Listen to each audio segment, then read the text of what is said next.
नमस्कार दोस्तों, आप सभी का स्वागत है एक बार फिर से हमारे YouTube चैनल में। तो दोस्तों, वास्तु शास्त्र के अनुसार घर में सुख समृद्धि और ऐश्वर्य की प्राप्ति करने के लिए हमारे पूजा घर में इन 3 चीज़ों का होना अत्यंत आवश्यक माना जाता है। यह 3 चीज़ अत्यंत ही पवित्र मानी गई हैं। दोस्तों, इनको पूजा घर में रखने से घर में सकारात्मक ऊर्जा हमेशा संचारित होती रहती है। इसी कारण से घर में सुख शांति भी बनी रहती है और साथ ही परिवार के हर सदस्यों को हर कार्य में सफलता भी मिलती जाती है। तो दोस्तों, हमारी भारतीय संस्कृति में छोटी या बड़ी किसी भी तरह के पूजा पाठ को करने के कुछ निश्चित नियम को निर्धारित किए गए हैं और इन नियमों का पालन करते ही हमें पूजा पाठ करना चाहिए, क्योंकि दोस्तों तभी हमारी पूजा का कोई अर्थ होता है और हमारे आराधना का हमें फल भी मिलता है। दोस्तों, कई बार ऐसा होता है कि हम पूरी श्रद्धा और भक्ति से पूजा पाठ तो करते हैं, लेकिन फिर भी हमारी मनोकामनाएं पूरी नहीं हो पाती। दोस्तों, कष्ट का निवारण भी नहीं हो पाता है और हमें मानसिक शांति भी नहीं मिलता। ऐसा क्यों होता है? तो इसके पीछे वास्तु दोष का कारण हो सकता है। और दोस्तों, इन वास्तु दोषों को दूर करने के लिए हमें वास्तु शास्त्र में बताए गए कुछ उपाय अवश्य ही करने चाहिए। जैसे हमारे शास्त्रों में जितनी भी पूजन सामग्री बताई गई है, उन सभी वस्तुओं की अपनी एक अलग ही विशेषता और महत्व होता है। चाहे वो कुमकुम हो, रोली हो, चावल हो या फिर धूप इत्यादि कोई भी चीज़ हो। जब भी हम पूरे विधि विधान से पूजा पाठ करते हैं तो इन सभी पूजन सामग्री का उपयोग करने का एक विशिष्ट क्रम निर्धारित होता है और उसी क्रम का पालन हमें करना चाहिए। तो चलिए दोस्तों, जान लेते हैं वास्तु शास्त्र में बताई गई कुछ ऐसी महत्वपूर्ण चीज़ें एवं बातें जो हमें पूजा घर में अवश्य ही ध्यान में रखना चाहिए। तो दोस्तों, चलिए सबसे पहली बात करते हैं। पूजा करते समय सबसे पहले तो ये बात हमको ध्यान रखना चाहिए कि आपका मंदिर ईशान कोण में होना चाहिए, यानी कि उत्तर पूर्व दिशा में ही होना चाहिए। तभी आपको आपकी पूजा का संपूर्ण फल प्राप्त होता है। अब दूसरी बात दोस्तों, प्रतिदिन सुबह जागकर स्नान आदि करके स्वच्छ कपड़े पहनकर ही नियम पूर्वक पूजा पाठ करनी चाहिए और सुबह शाम ईश्वर के सामने दीप आपको अवश्य ही प्रज्वलित करना चाहिए। और साथ ही दोस्तों, मंदिर व उसके आसपास को अच्छे से साफ सुथरा आपको करके रखना चाहिए।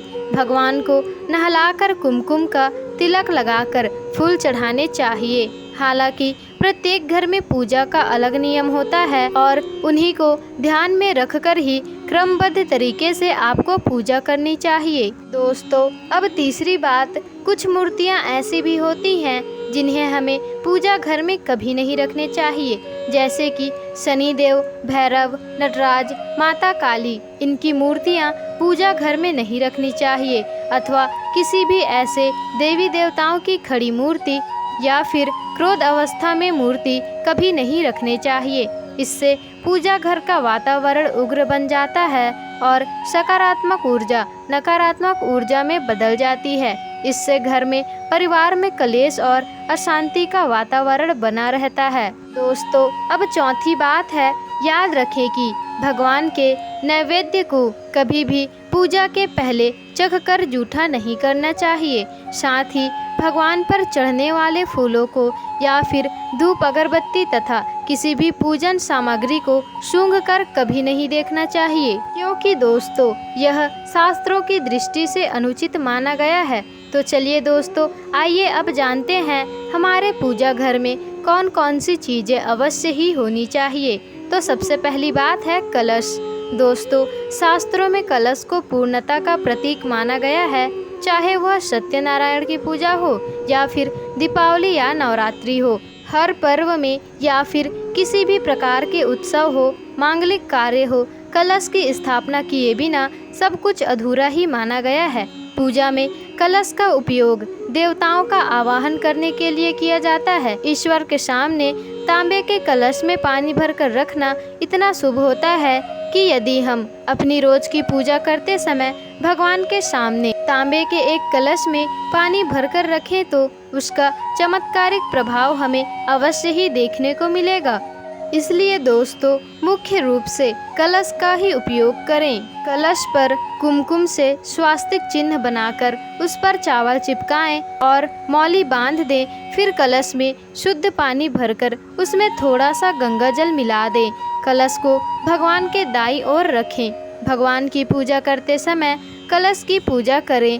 फिर पूरे मन से भगवान के साथ साथ कलश को भी नमस्कार करें। सभी पवित्र नदियों का आवाहन भी करें। ये कलश और इसमें भरा हुआ पानी दूसरे दिन पूजा तक ऐसे ही रहने दें। फिर पूजा के बाद घर में इसको छिड़क कर बचा हुआ पानी तुलसी के क्यारी में डाल दें। ऐसा करने से इस अभिमंत्रित जल से निकलने वाली सकारात्मक ऊर्जा घर के वातावरण को पवित्र बनाती है और संपूर्ण शास्त्रों में कलश को सुख और समृद्धि का प्रतीक माना गया है। जिस प्रकार जल ही जीवन है और कलश में जो जल हम भर कर रखते हैं उसका पूजा करने से हमारा घर और आसपास का सारा वातावरण जीवन से भरपूर और सुख समृद्धि से भरा हुआ होना चाहिए। अब दोस्तों दूसरी बात है शंख। पूजा घर में शंख का होना अत्यंत आवश्यक माना गया है। शंख से निकलने वाली ध्वनि से घर का संपूर्ण वातावरण पवित्र हो जाता है और शंख से निकलने वाली ध्वनि सकारात्मक ऊर्जा का हमेशा ही संचार करती है, जिसे सुनने मात्र से व्यक्ति के मन से सभी प्रकार के पाप एवं दोष नष्ट हो जाते हैं और व्यक्ति भी उन्नति के पथ पर चलने लगता है। इसलिए दोस्तों घर में नित्य शंख की ध्वनि अवश्य ही निकालनी चाहिए। दोस्तों अब तीसरी चीज है गंगा जल। हमारे शास्त्रों में गंगा जल को अत्यंत ही पवित्र माना गया है, क्योंकि पूजा घर में गंगा जल का होना अत्यंत आवश्यक है। गंगा नदी सभी पापों को नष्ट करने वाली होती है तथा यह व्याधियों का नाश करने वाली है। इसलिए यदि आपके पूजा घर में एक तांबे के छोटे से पात्र में आप गंगा जल भरकर रखते हैं तो इससे आपके पूजा घर की शुद्धता हमेशा बनी रहेगी और आपको आपकी पूजा का संपूर्ण फल प्राप्त होता है। तो दोस्तों ये थे वो 3 महत्वपूर्ण चीज़ें जो हमारे पूजा घर में अवश्य ही होनी चाहिए। तो दोस्तों उम्मीद करते हैं आपको यह जानकारी अच्छी लगी होगी और अगर आपको वीडियो पसंद आई होगी तो कमेंट बॉक्स में जय माँ लक्ष्मी अवश्य लिखें और वीडियो को लाइक शेयर कमेंट और चैनल को सब्सक्राइब जरूर ही कर दीजिएगा।